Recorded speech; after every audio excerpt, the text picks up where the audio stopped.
Oke. Baik, kita lanjutkan sesi yang kedua ini. Kita tadi sudah masuk ke input lawan transaksi kita. Jadi, di lawan transaksi kita ini ada beberapa macam pilihan lagi. Penerima penghasilan, pegawai A1, pegawai A2, sama nomor BP atau nomor bukti potong. Jadi, pertama kali kita akan masukin lawan transaksi kita pilih yang penerima penghasilan. Kalau yang A1 merupakan karyawan kita, pegawai tetap kita, sedangkan untuk A2 adalah untuk karyawan yang statusnya PNS.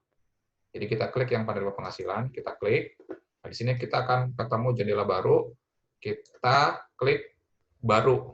Klik baru ini, kita klik bikin baru, kan datanya masih kosong nih, yang ini. Kita klik baru. Kita klik, nah nanti di sini kita akan disuruh masukin NPWP, NIK, terus nama sama alamat. Nah, ini kita bisa input sendiri, terserah NPWP-nya siapa. Coba kita input sebanyak 4 orang, 5 orang deh. Cara aja di Google nggak apa-apa.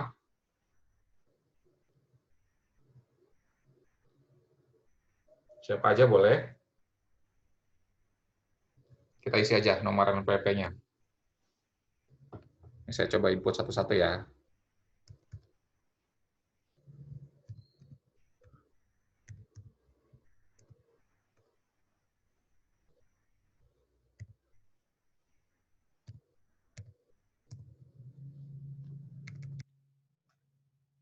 Ketik namanya.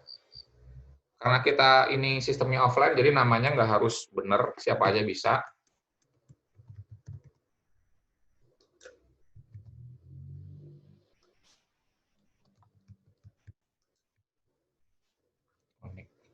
Nick-nya kita isi 000 aja.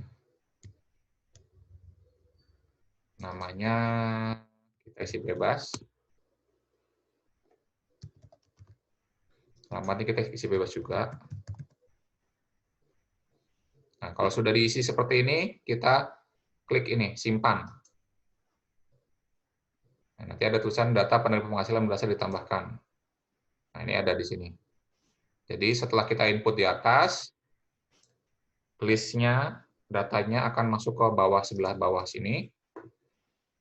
Nah, setelah itu kita bisa edit. Kalau mau ngedit bisa, tinggal diklik, klik ubah, klik simpan, atau kita bisa edit, bisa hapus, bisa. Nah, kalau mau bikin baru, tinggal klik baru. Kita input lagi nama selanjutnya. Kita klik nama selanjutnya, silakan diisi.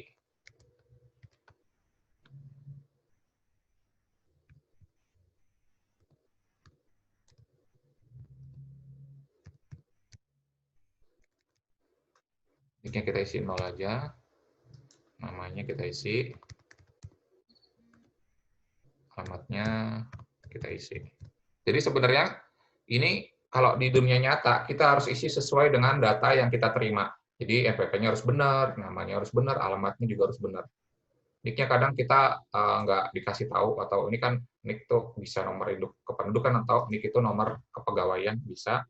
Nah, ini harus diisi benar semua nih kalau di dunia nyata ya. Kalau di praktek sehari-hari, isinya harus benar semua. Jadi kalau kita udah input, bisa kita ubah, bisa kita hapus, atau kita bisa bikin yang baru. Ada pertanyaan lagi.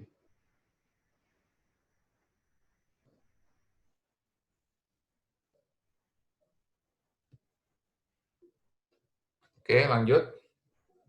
Kita input 5 orang aja ya. Kita masukin 5 orang.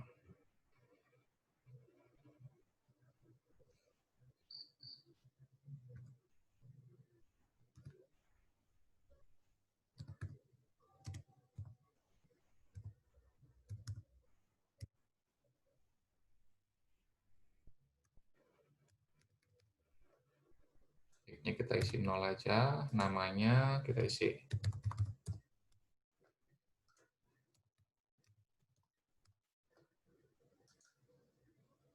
NPWP tidak valid, berarti ini kita ganti NPWP-nya.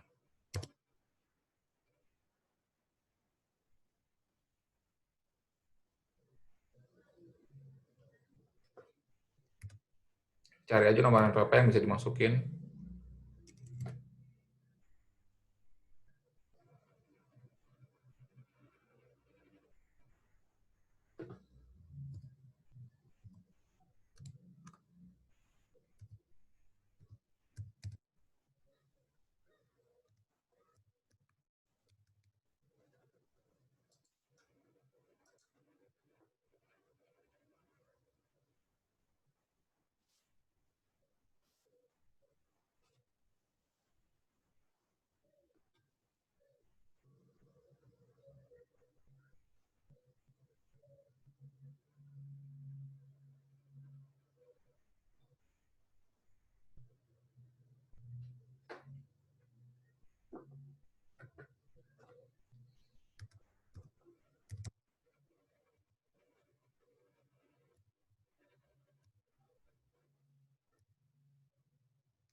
Kita coba masukin 5 orang dulu ya. 5 orang buat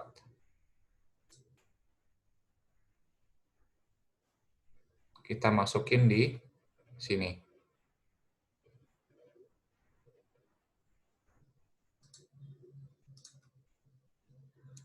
Kalian bisa cari sendiri di Google. Pokoknya yang penting nomor NPWP-nya bisa ke-save, namanya bebas, nick-nya bebas.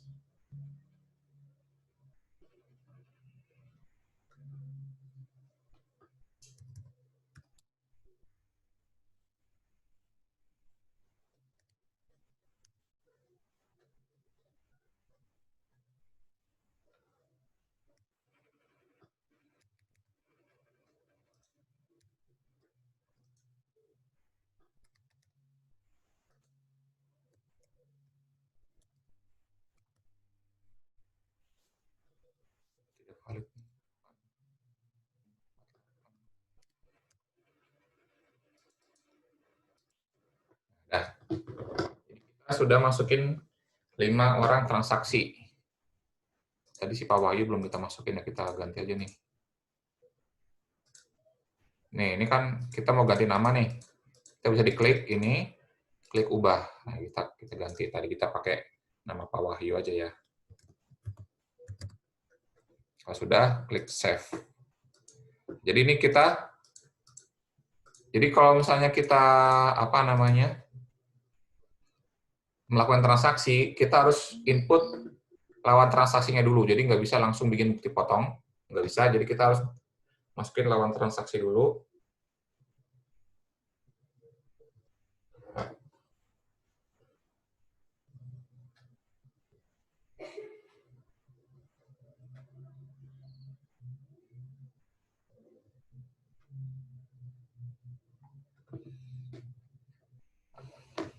Nah, setelah kita sudah masukin lawan 5 transaksi ini, 5 orang NPWP sudah kita masukin ke sistem, kita keluar dulu. Setelah keluar, kita akan coba masukin ini, penomoran bukti potong. Jadi,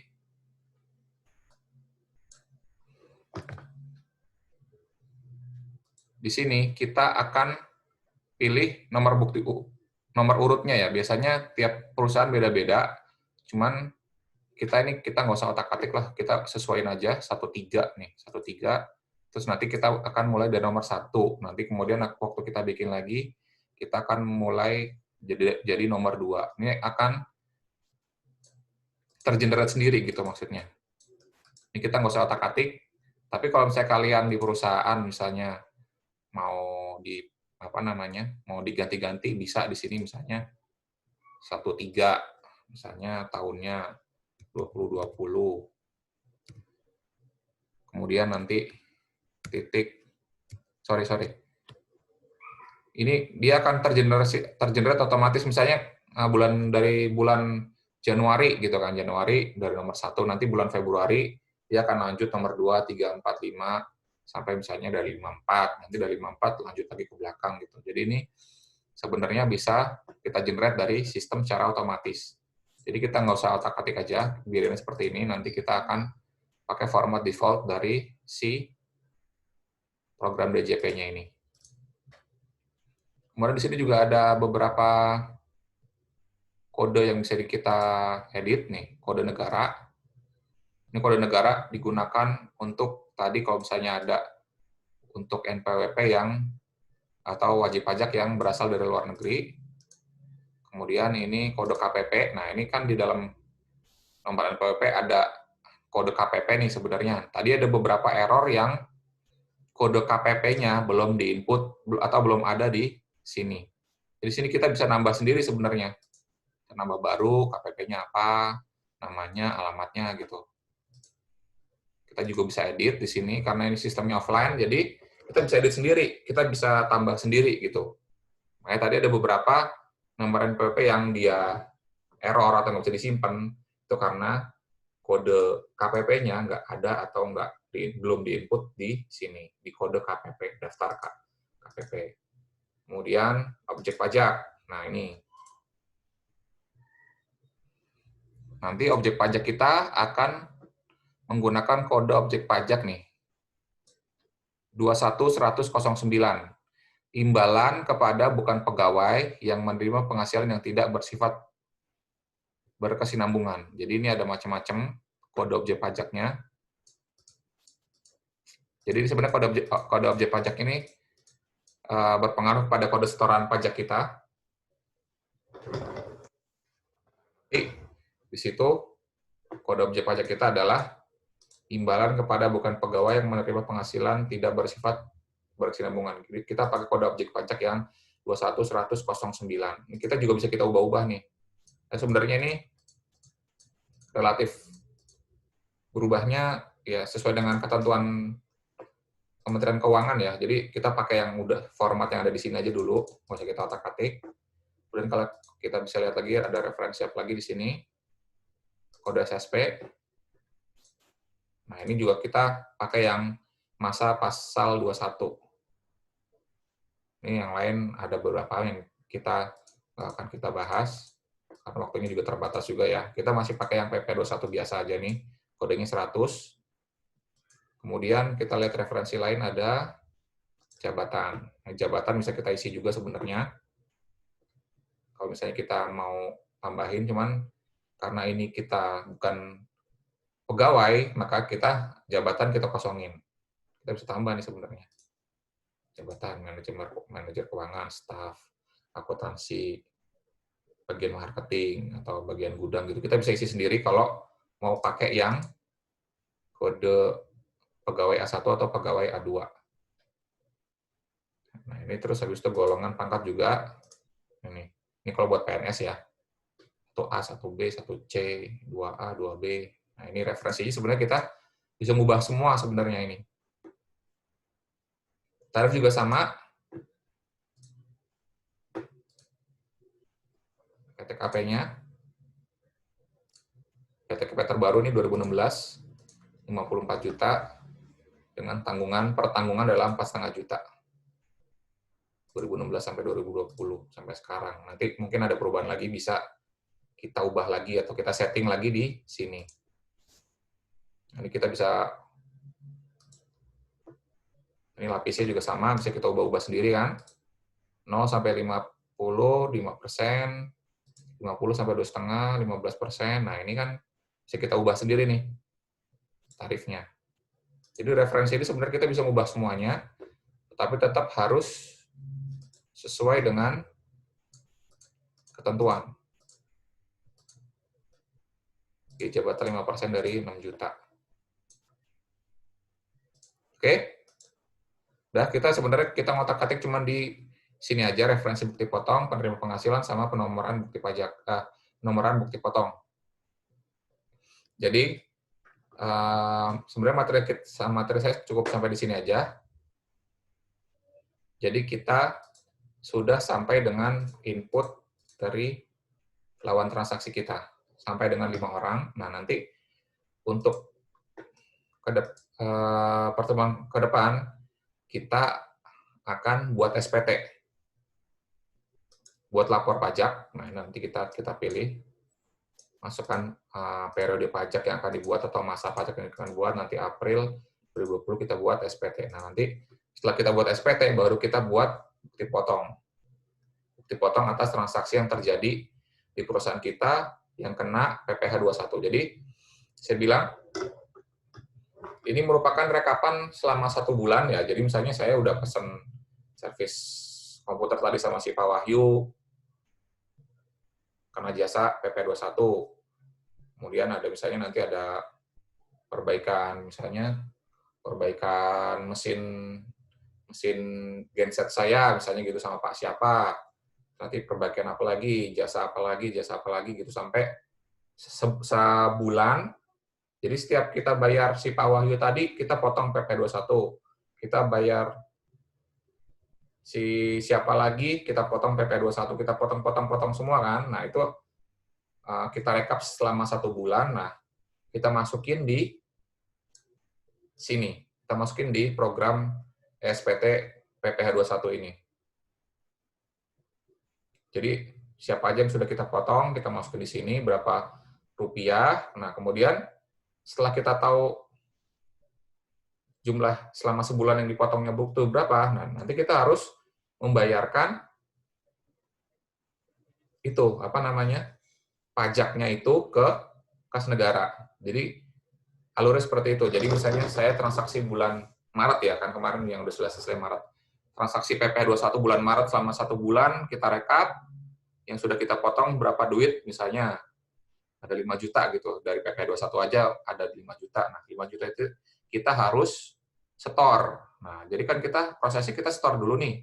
Setor dulu sebelum tanggal 10 bulan berikutnya. Jadi, PPh 21 bulan Maret sebesar 5 juta, kita harus setor sebelum tanggal 10 bulan April. Nanti setelah kita setor 5 jutanya, nanti ketemu kita kode NTPN. NTPN itu panjangnya apa ya? Nomor Tanda Penerimaan Negara, NTPN. Jadi 5 juta itu kita bayar ke bank, nanti bank yang connect ke sistemnya penerimaan negara DJP akan respon atau kita dapat nomor NTPN. Nah, nomor NTPN itu yang kita masukin di sini juga nanti. Nomor NTPN kodenya panjang, ada 12 digit kalau nggak salah. NTPN segitu, kita sudah bayar 5 juta. Gitu. Di sini kita harus input juga nomor NTPN.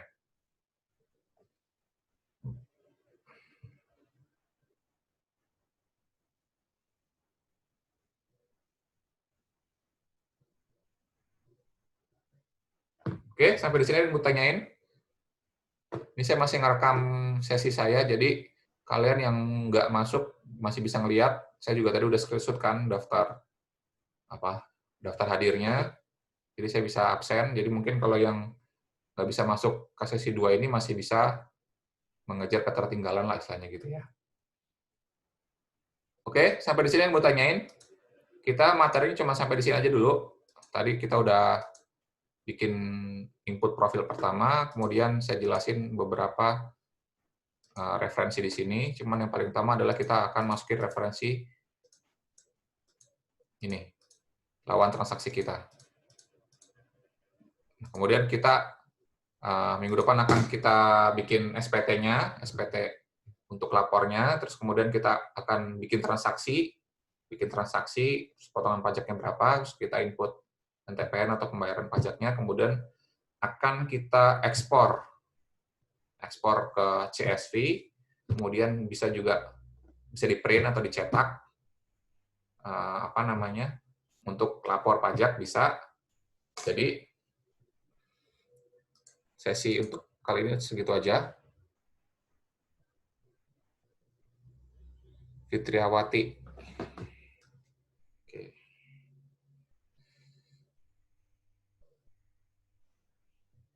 Oke, Fitriawati tadi yang OVO ya. Saya klik dulu di sini, takutnya saya takut lupa. Saya catat dulu sini, Fitriawati. Masih.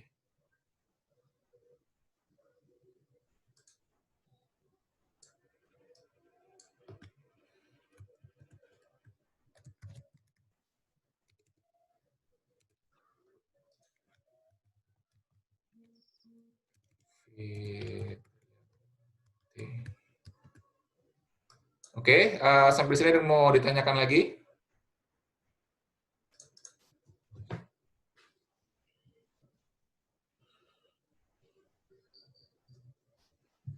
Sudah tidak ada yang ditanyakan lagi?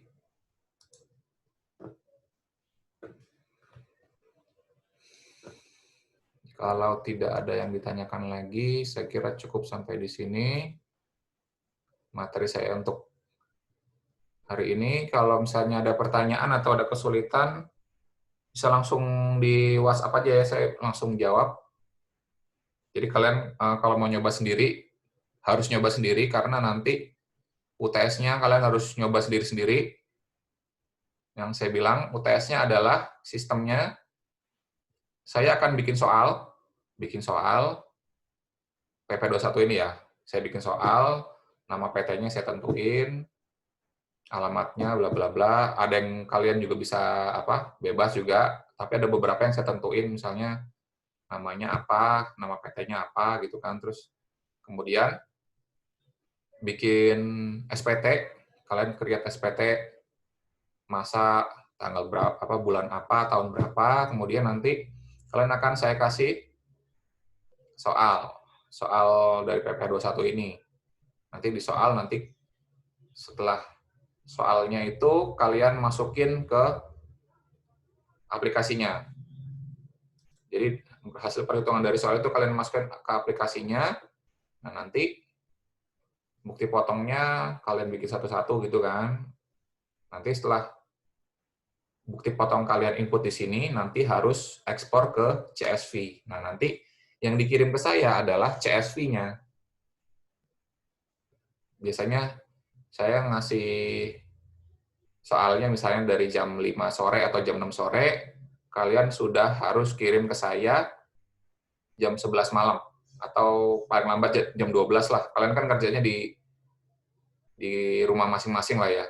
Soalnya kemarin saya dapat teguran dari Prodi, karena kemarin pada bikinnya di kampus sampai jam 11 malam sama jam 12 malam gitu ya. Makanya, karena ini sekarang kalian kerjanya dari rumah, di kampus kan udah nggak boleh ngumpul-ngumpul lagi kan, makanya saya bisa lebih longgar, misalnya sampai jam 11 sampai jam 12, asal ngerjain jangan di kampus gitu kan, nggak masalah gitu. Jadi kalian ngerjain sendiri, kemudian nanti kalian kirim hasil kerjaannya berupa file CSV-nya itu, nanti file CSV-nya itu yang akan saya nilai. Nah, makanya saya bisa ngelihat kalau misalnya file CSV-nya itu merupakan hasil copy paste atau merupakan hasil nyadur dari orang gitu kan gampang lah istilahnya kalau kayak gitu cari yang istilahnya yang sama gitu. Pokoknya kalau misalnya ketahuan file CSV-nya atau kalian pakai file CSV yang sama antar 2 orang atau 3 orang atau 4 orang, ya udah semuanya yang curang tersebut atau yang kerjasama tersebut akan saya nilai jelek. Mungkin ada yang bilang, "Oh Pak, ini punya saya diambil sama si ini, punya saya diambil sama si itu, punya saya diambil kopas sama ini sama itu," gitu kan. Ya saya nggak mau tahu, pokoknya saya nggak tahu itu siapa copy siapa nyadur siapa gitu kan. Tetap yang ngasih contekan lah istilahnya, yang kasih contekan dan yang nyontek ya saya kasih nilai jelek gitu. Gitu aja udah. Makanya kalau saran saya kalau misalnya kalian nggak bisa, ya udah minta ajarin gitu yang bisa. Dan waktu lagi kalian ngerjain sendiri gitu. Biarpun hasilnya misalnya jelek atau hasilnya kurang bagus, kurang sempurna, nggak masalah buat saya. Yang penting kalian berproses dalam mengerjakan UTS atau ujiannya gitu. Oke, sampai di sini ada yang ditanyakan?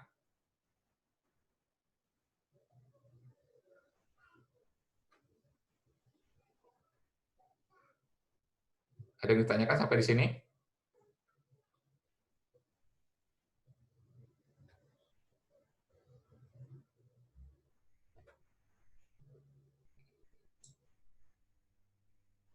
Oke, kalau sudah tidak ada yang ditanyakan, saya sudahi sesinya sampai di sini. Terima kasih sudah bisa hadir di kelas saya. Saya stop dulu recordingnya biar nggak keterusan.